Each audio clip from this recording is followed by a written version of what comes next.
السلام علیکم دوستو۔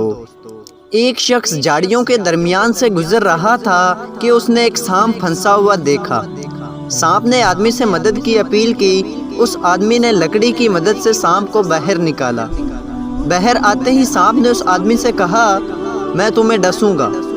اس شخص نے سانپ سے کہا کہ میں نے تمہارے ساتھ نیکی کی ہے، تم میرے ساتھ بدی کرنا چاہتے ہو؟ سانپ نے کہا، ہاں، نیکی کا بدلہ بدی ہے۔ اس آدمی نے کہا، چلو کسی سے فیصلہ کرا لیتے ہیں۔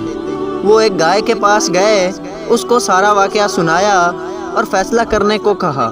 اس نے کہا، واقعہ ہی نیکی کا بدلہ بدی ہے۔ جب میں جوان تھی، اپنے مالک کو دودھ دیتی تھی، وہ میرا بہت خیال رکھتا تھا، مجھے چارہ دیتا تھا۔ اب میں بوڑھی ہو گئی ہوں، اس نے میرا خیال رکھنا چھوڑ دیا۔ یہ سن کر سانپ نے کہا، اب تو میں ڈسوں گا۔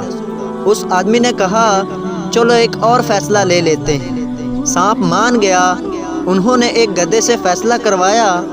گدھے نے بھی یہی جواب دیا کہ نیکی کا بدلہ بدی ہے۔ جب میرے اندر دم تھا، مالک کے کام آتا تھا، وہ میرا خیال رکھتا تھا۔ جوں ہی میں بوڑھا ہوا، اس نے مجھے بھگا دیا۔ سانپ اس آدمی کو ڈسنے ہی لگا تھا کہ اس نے منت کر کے کہا، ایک موقع اور دے دو۔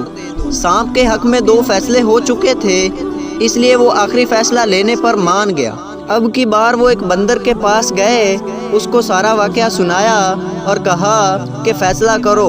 بندر نے کہا، مجھے ان جھاڑیوں کے پاس لے چلو اور سانپ کو میرے سامنے ان جھاڑیوں میں پھینکو اور پھر باہر نکالو، اس کے بعد میں فیصلہ کروں گا۔ وہ تینوں ان جھاڑیوں کے پاس چلے گئے۔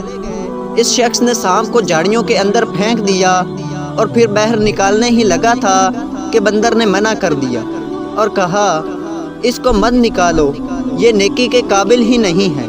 نہ تھا، وہ بندر ہم سے زیادہ عقل مند تھا۔ ہم کو بار بار ایک ہی طرح کے سانپ مختلف ناموں اور طریقوں سے ڈستے ہیں، لیکن ہم کو خیال ہی نہیں آتا کہ یہ سانپ ہیں۔ ان کے ساتھ نیکی اور ہمدردی کرنا خود کو مشکل میں ڈالنے کے برابر ہے۔ اس لیے بھائیو، آپ بھی خیال کرو، کہیں آپ کے ارد گرد بھی اس طرح کے انسان نما سانپ تو نہیں۔